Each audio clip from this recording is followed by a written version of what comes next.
DC here. Hi, guys and gals. Well, hope you're all well. It is Monday, and this Monday I will be doing tags, trying to get back into the grind.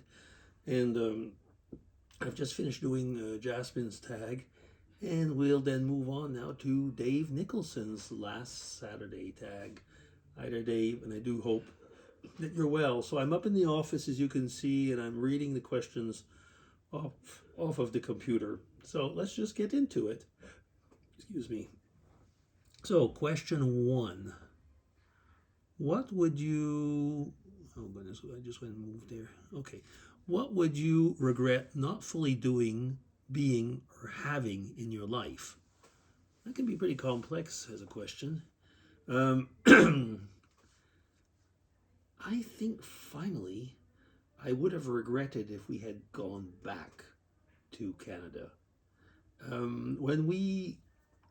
When I finished my university studies, that was in 1985, we moved to England first, to Oxford. And we were supposed to be away from Canada for 2, maybe 3 years at the most.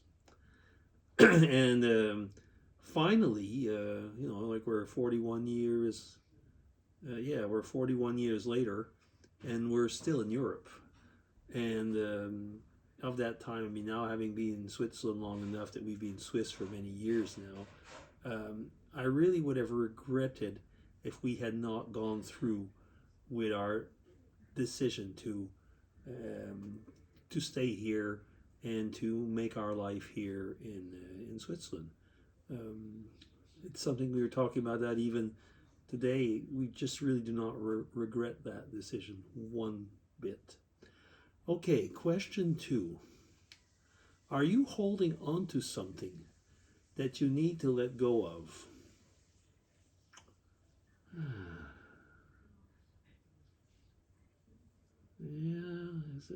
Let me see. I think it's more of an emotional thing. When I retired, there were things that were not finished, and I still dream about, the dreams that I have. It's clearly that things like I'm still dreaming. Oh, Mrs. DC's making noise downstairs. I'm still dreaming about, cleaning up my office, and it's the day I should be gone, and I still find things that need to be done, and so on. And I think I do have to let go sometimes. I have let go in my awake world, but I do realize that there's things like, especially the work that I had done in Ireland, that didn't quite terminate in the way. I mean, not because of the Irish, but actually because of the Swiss, but that would be another story. And I guess that's kind of something that I have to let go of. It's not going to be terminated the way I wanted. It's not going to be happening. And I've been retired now for 3 years. Yeah, for 3 years, going on 4. And it still bugs me at times. So I guess that's something that I'm still holding on to. Yeah. Question 3. When you are 80 years old, what will matter to you the most? Okay, I am going to be 69 this year. Yeah, that's right, 69. So 80 years is actually 11 years away. I know.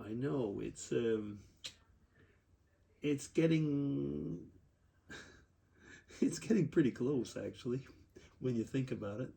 And I guess probably what will matter to me the most for myself will be my health and my family. How will they be getting on? In 10 years from now, 10 years from now, the grandkids won't be 20 yet, but, they'll be teenagers. But, my boys will be, in their mid-40s.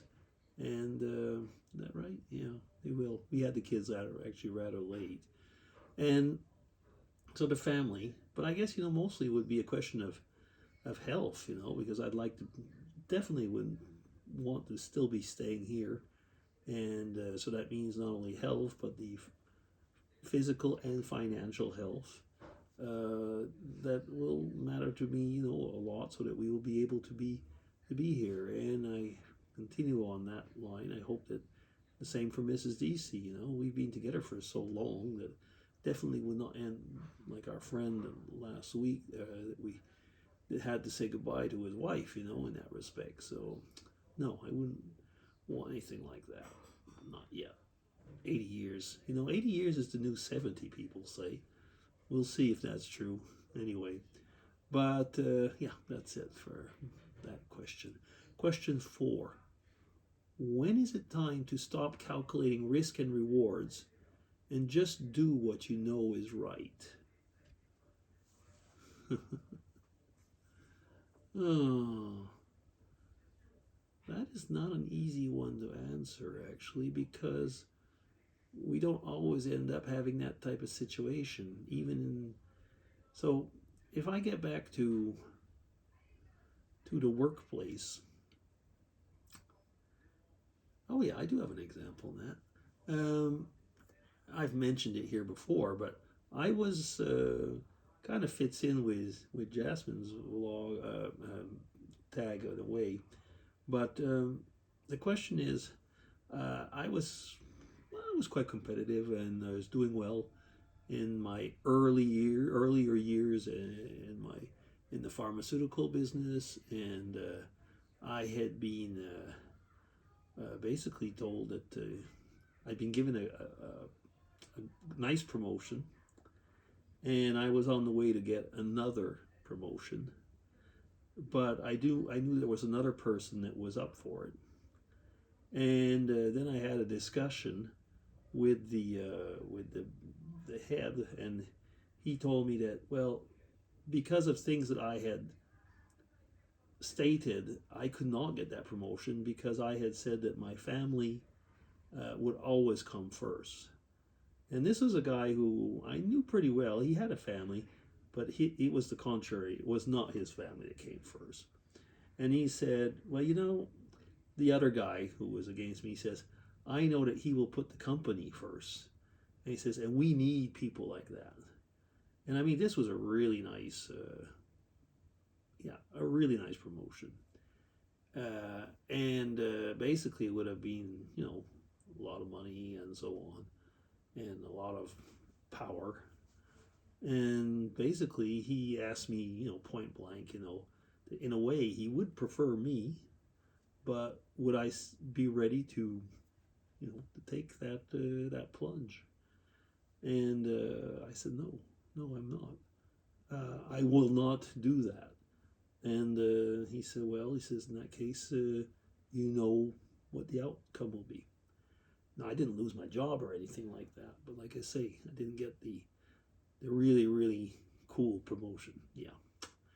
Do I regret it? Actually, no. And I didn't regret it then either, because it was kind of like a knot, but I knew I was doing the right thing. Yeah. Question 5. How old would you be? How old would you be if you didn't know how old you were or are? How old you are? Okay. How old would I be? Probably in my 40s. People always say you never really realize how old you are because in your head you're just so much younger. And I mean, in my head, I'm not 17. Sometimes people say I'm still a kid. No, I'm not a kid, but I was pretty silly in my 30s and 40s, and I still am in my head, at least. So I guess I'd probably be in my 40s. The period of my life that I think I enjoyed the most would be my mid 40s, probably. Yeah, I like them a lot. Up to, yeah, my mid 40s and my late 50s, mid to late 50s. But that's not the question. It's how old would I be? Probably in my mid 40s. How old would you be if you didn't know? Yeah, in my mid 40s. Yeah. Okay, question 6. Would you break the law to save a loved one? I guess it would depend what we mean by breaking the law, and what is saving the loved one. If the loved one is going to die, for example, well, if it's a question of speeding, for example, a stupid thing like that, without a doubt, would I kill someone if it was a question of self-defense. Yes, but I don't know if that's really breaking the law. Would I, so the question would be, it's not a black and white. It looks like a black and white question, but it isn't.